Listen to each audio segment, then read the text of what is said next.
everyone, and welcome to Behind the Numbers. I'm Dave Bookbinder, best-selling author and Senior Director of Valuation Services at CFGI. If you'd like to learn a little bit more about my background, feel free to reach out to me on LinkedIn, Facebook, and Twitter.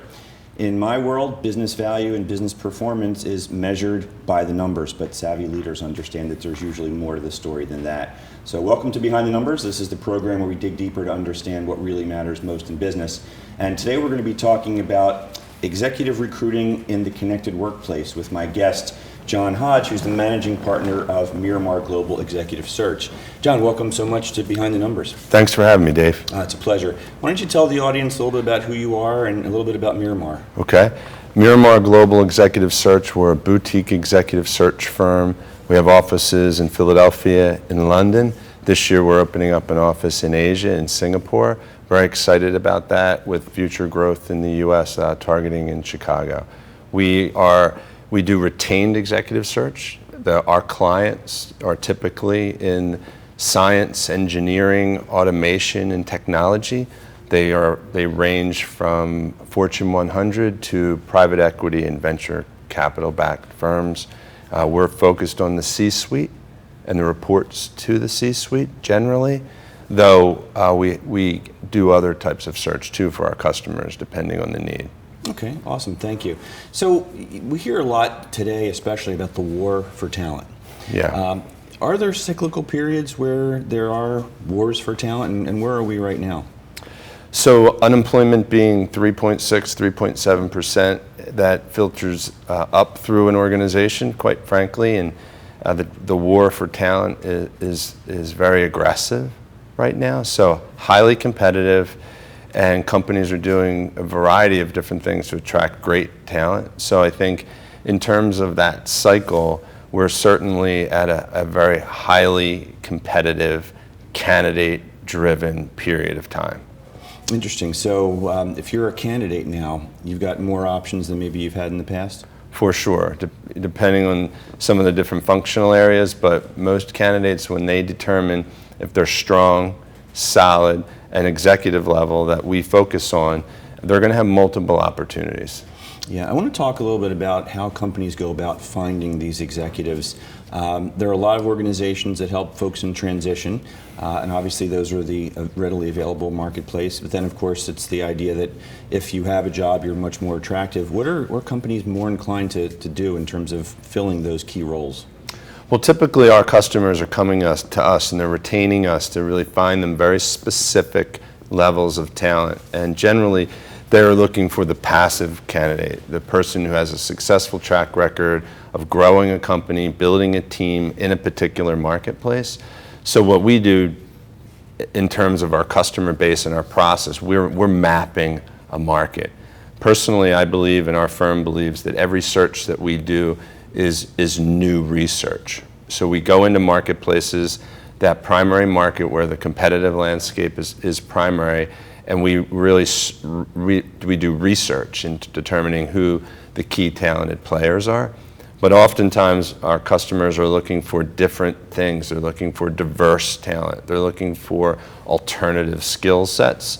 So we'll then map a secondary market and a tertiary market, and then we transparently provide that to our customers through the search process, which is quite effective for us. Yeah, interesting. Because I'd love for you to explain a little bit more about your process, but maybe in the context of what are companies looking for? It was interesting that you mentioned that they're looking for adjacent skill sets, so to speak, the transferable skills. Talk a little bit about that.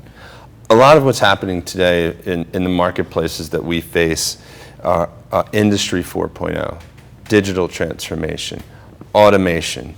So finding talent and leaders that have taken their companies through digital transformation, applying artificial intelligence, machine learning, predictive analytics into the supply chain, into the manufacturing process, into the distribution process, into the financial organization, are really some key attributes that connected enterprise and finding the next generation of leader who can lead an organization into the fourth generation of Industry 4.0 and then into Industry 5.0. Mm-hmm.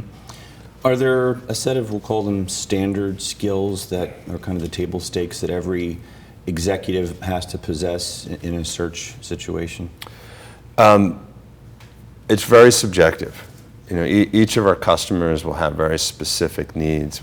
I think collaboration, leadership, communication, proven track record of success, really understanding where these particular leaders want to take their organizations are somewhat standard, but there really is, I don't think there's any particular standardization. I think it really depends on where the company is in their growth trajectory, whether they're private equity backed, there's different sets of criteria. If they're publicly traded, there's a different set of criteria. If they're a venture-backed startup, altogether a whole different set of criteria that they're really looking for in the individual. Yeah. Is there any particular nuance in private equity? I know a lot of folks who watch this program and listen to this program are in the private equity space. Yeah. Well, the asset class, in my estimation of private equity, has changed over the last 10 or 15 years, and they've invested more in smaller, emerging growth type of opportunities, where historically, in my perspective, they had not. So I think having someone that understands the metrics, that understands growth, that understands driving valuation into a business, profitability, but also that growth perspective, what's next, I think lends itself to a higher valuation for companies. And I think obviously if I'm a private equity investor investing in a company, I want it to be a technology or an industry that has growth, and clearly the leadership team are one of, if not the most important variable for that investment. Yeah. So John, if the folks who are watching and listening would like to learn more about you and how they can contact you, what's the best way for them to do that? Miramar.global, www.miramar.global is the best way to get more information about our firm. Certainly, I can be reached directly at our phone number, which you can find on the website. That's 215-560-8300. Great, thanks for that. I want to get your perspective a little bit more on private equity if we can. Like I said, there's a lot of folks in the PE space who are avid watchers and listeners of this program, and it feels to me as if private equity has evolved over the last several years. What I mean by that is longer periods of holding for their investments. It used to be back in the day where I'd meet CFOs who were in a constant churn situation, going from one PE gig to another every 2 or 3 years, but it feels like the market's shifting a little bit. Is that accurate? I would agree with you. I think that what I have seen is that our private equity fund clients are more interested in acquiring companies entirely and taking significant majority share, while in the past they had been multiple investors taking different pieces of a business as a percentage of ownership. So I think that companies are definitely holding on a little longer. They have the capacity to do that. They want to get the right valuation. They want to make sure that the ROI is there, and they're definitely more inclined to be willing to hold on to those companies. Yeah, so since you mentioned ROI, and the show's called Behind the Numbers, but oftentimes we'll dig into the numbers just to add some validity to some of these other softer topics, but what's been your experience, if you could share, in terms of the ROI of the right fit candidate as opposed to the consequences of a wrong fit candidate at a leadership level? Great question. I think that companies that hire and making the right hire and being critical of that senior level hire, whether it's the CEO, the CFO, the Chief Technology Officer, the Vice President of Digital Transformation, whatever that real mission critical hire is really important. The making the wrong hire could be catastrophic. It could lead you into a cycle where there's no exit from a PE perspective specifically for maybe an additional 3 years. You run a cycle, you run a risk of making the wrong hire. That's why firms use retained search, right? The vetting process, the referencing process, the experience with hiring this type of individual, and getting somebody has a great track record. Yeah, and we talk about the concept of fit in an organization, and it's a lot of things besides the technical skills and the table stakes things, but we talked before going on the air about the idea of corporate culture and what a leader can do to influence that. And you use the word catastrophic. If you don't have the right tone at the top, it can in fact be catastrophic. Yeah. I have customers that have hired an executive, and the culture was very bottom line driven, very matter of fact, not very collaborative, and driven on a very singular concept, and that doesn't work today. Yeah. And today's cultural considerations are ever present and vital. Diversity, inclusion, collaboration, performance management, right? Not your today's performance management, and all the studies that you do today talk about how inclusivity, agility are really, really key. Yeah. Are companies smart to this uptake at this point, or are you finding there's a slow evolution among the folks that you work with? Where are they on this learning curve in adapting? Well, I think the numbers speak for themselves. I think as technology has advanced over the last 10 years, it's accelerated. How our lives have changed because of connectivity, and in all aspects of at the enterprise level, I think that the investment in emerging technologies has led companies to really reevaluate what culture really needs to look like.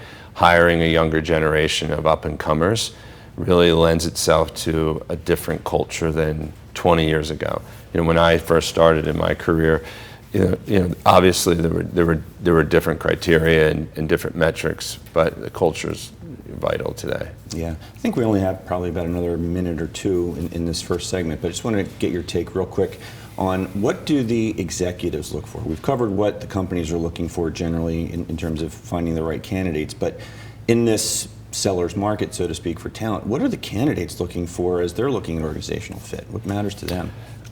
Candidates generally are going to look at the investor group in a PE-backed company or a venture firm. Like, what's their track record? What's their commitment to seeing through the investment that's necessary?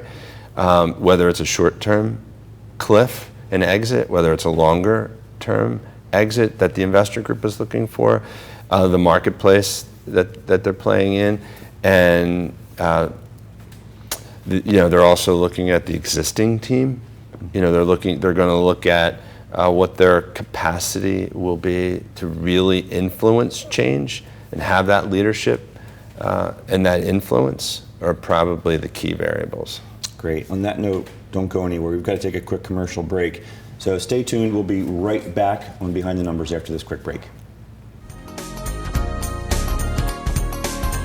TV is a platform for people of any industry to share their story. Over 285,000 viewers are tuning in to RVN TV shows monthly. We guarantee a great experience that you'll be sharing with everyone you know while increasing your personal and company's brand awareness. But what is your brand? According to Forbes, it's a combination of your logo, your product, your design and feel, and your personality. Did you know that aside from being a guest, we offer even more opportunity to boost your brand? Adding your company logo and website on screen during your interview will allow viewers to recognize your brand instantly. Incorporating images and video clips is another great way to showcase your product during your live segment. Let viewers see how good you really are. And most importantly, there's you and your interview. For less than the cost of a newspaper, direct mail, or a magazine ad, you can leave our studio and within 48 hours have a permanent digital copy of your live segment to link to your social media, embed into your company website, or use in email marketing. Investing in your brand is so very important, and we can't wait to have you as a guest. Shelter dogs aren't broken. They've simply experienced more life. If they were human, we would call them wise. They would be the ones with tales to tell and stories to write, the ones dealt a bad hand who responded with courage. Do not pity a shelter dog. Adopt one.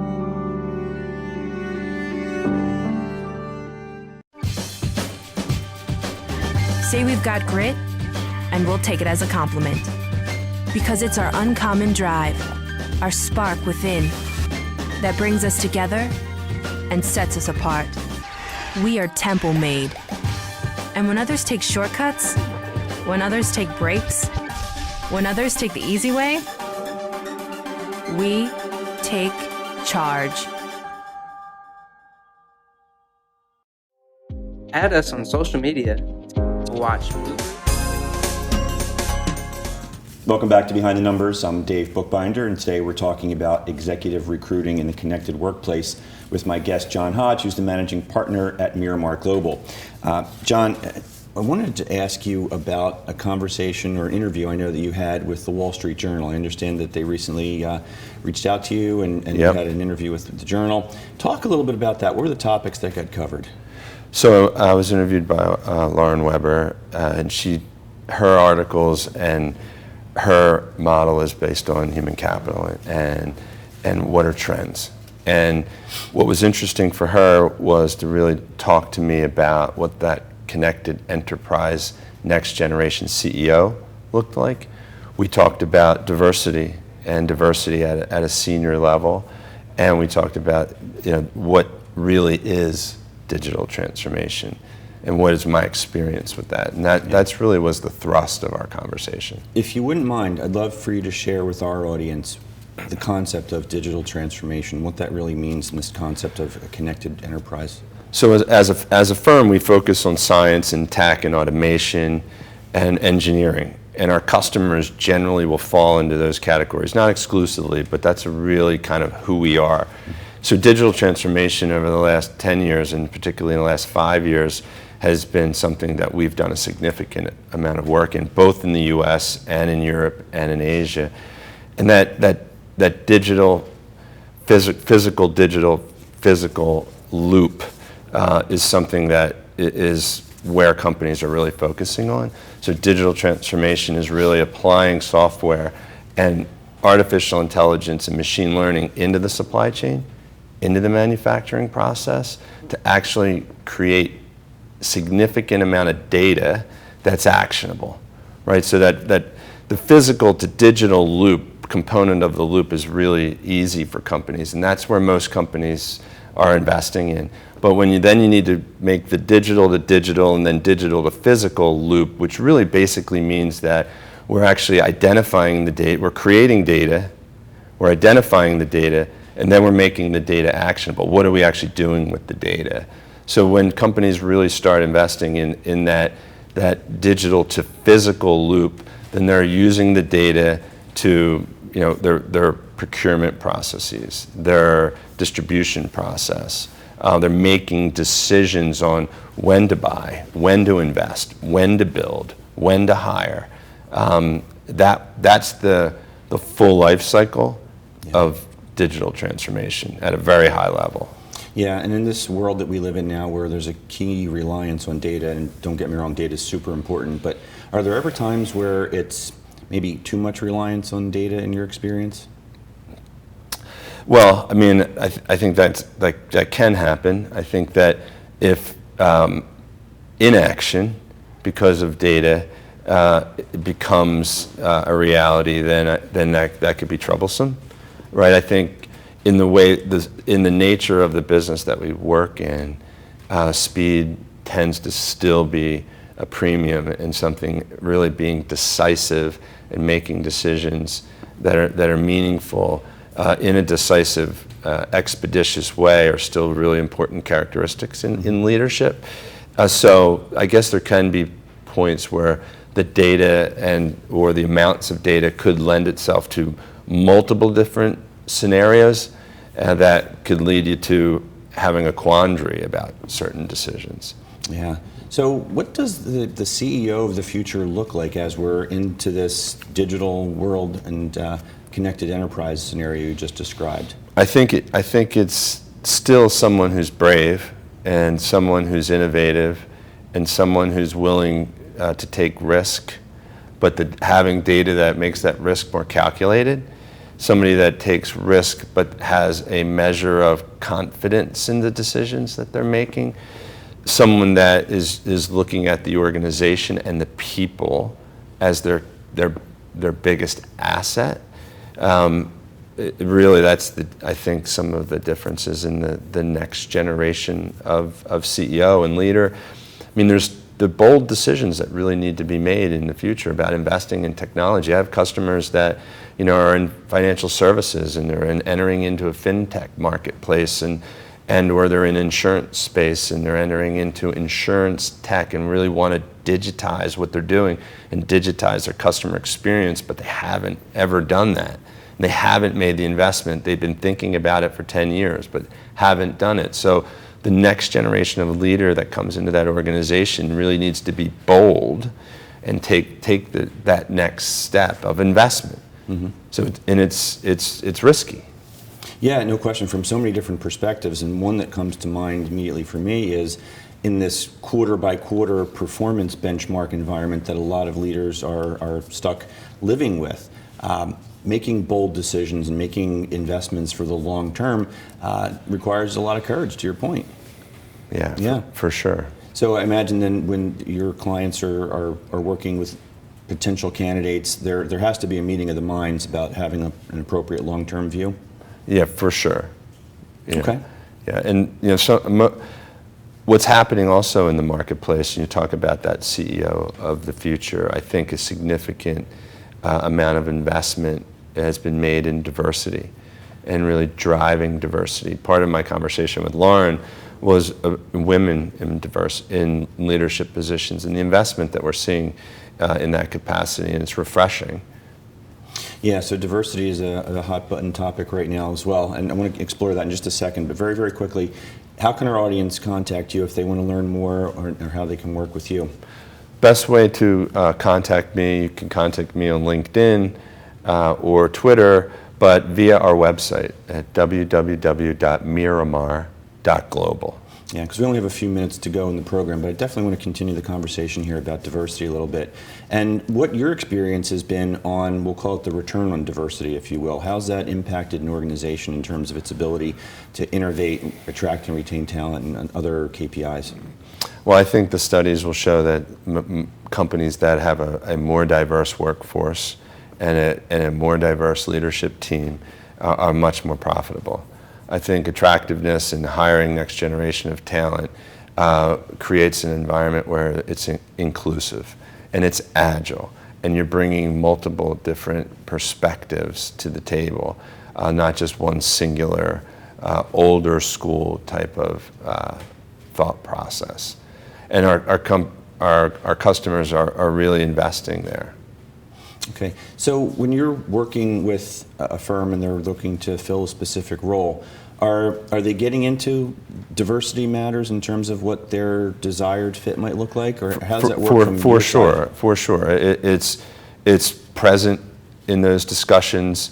Our customers have asked us. Some of the science and engineering and automation marketplace don't have a depth of diversity in their talent pools. But it's growing, right? Investing in STEM, investing in diversity, and women in leadership is an area where we've invested in with Tech Girls is one of our nonprofits that we're investing in.